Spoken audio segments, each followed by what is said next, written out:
Assalamualaikum warahmatullahi wabarakatuh. Kami di sini dari kelompok 2 akan menjelaskan tentang materi analisis klorida pada air sumur dan PDAM.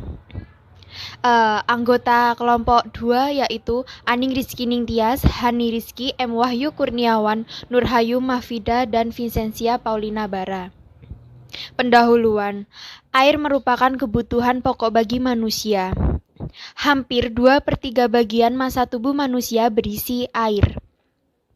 Oleh karena itu, setiap hari dianjurkan untuk minum air sebanyak 8 gelas atau sekurang-kurangnya 2,5 liter, dan sebaiknya mengkonsumsi air putih. Karena air putih memiliki daya larut yang tinggi, sehingga metabolisme tubuh berjalan dengan baik. Kualitas air bersih dapat ditentukan kualitasnya berdasarkan jumlah atau kadar ion klorida baik dalam air sumur maupun air PDAM. Beberapa metode analitik yang digunakan untuk penentuan kadar klorida dalam air bersih meliputi kromatografi ion, spektroskopi, voltametri, dan titrimetri. Di antara beberapa metode tersebut, metode titrimetri mempunyai kelebihan yaitu peralatan yang murah dan waktu analisis yang cepat. Metode analisis kadar klorida menggunakan metode titrasi argentometri teknik Mohr. Teknik Mohr yaitu klorida dititrasi dengan ion perak yang dalam hal ini ion kromat sebagai indikator dan warna kemerah-merahan dianggap sebagai titik akhir titrasi. Akan tetapi, konsentrasi yang demikian tinggi tidak dapat digunakan di dalam praktek. Karena warna yang kuning, ion kromat membuat sukar untuk mengamati pembentukan endapan yang berwarna itu.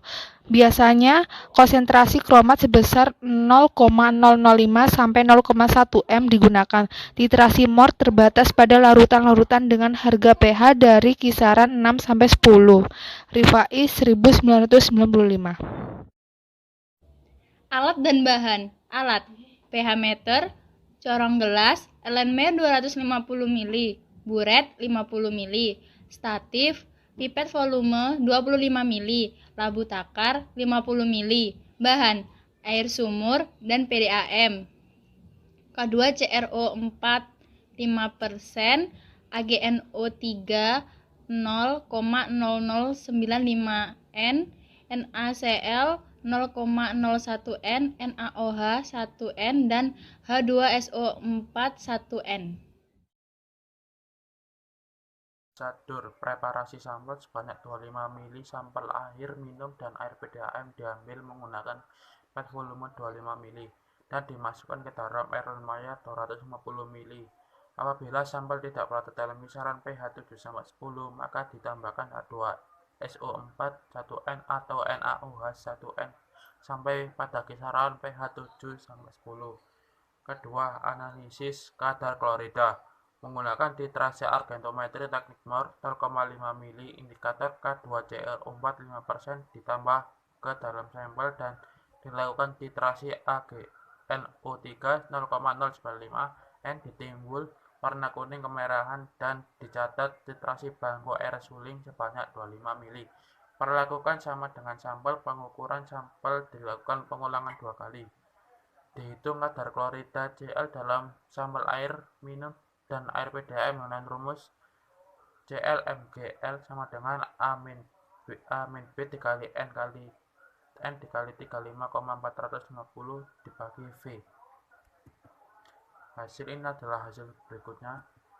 Dapat diketahui bahwa kadar ion klorida baik dalam sampel air minum dan PDAM keduanya di bawah standar Permenkes Republik Indonesia nomor 416 Menkes per 1X 1990. Selain itu, secara umum kadar ion klorida dalam air sumur lebih tinggi daripada air PDAM.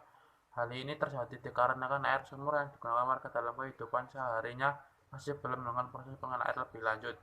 Berbeda halnya pada air PDAM yang sudah dilakukan proses pengolahan air lebih lanjut oleh PDAM, perusahaan daerah air minum, sehingga kadar anion klorida dalam air dapat diminimalisir. Kesimpulan, berdasarkan hasil penelitian yang diperoleh, Dapat disimpulkan bahwa semua sampel air sumur dan air PDAM yang diambil di Desa Ngelom, Kabupaten Sidoarjo memiliki kadar klorida kurang dari 600 mg per liter. Kadar klorida pada air sumur dan air PDAM tersebut memenuhi standar Permenkes Republik Indonesia nomor 416/Menkes per /9/1990. Sekian presentasi dari kelompok kami. Assalamualaikum warahmatullahi wabarakatuh.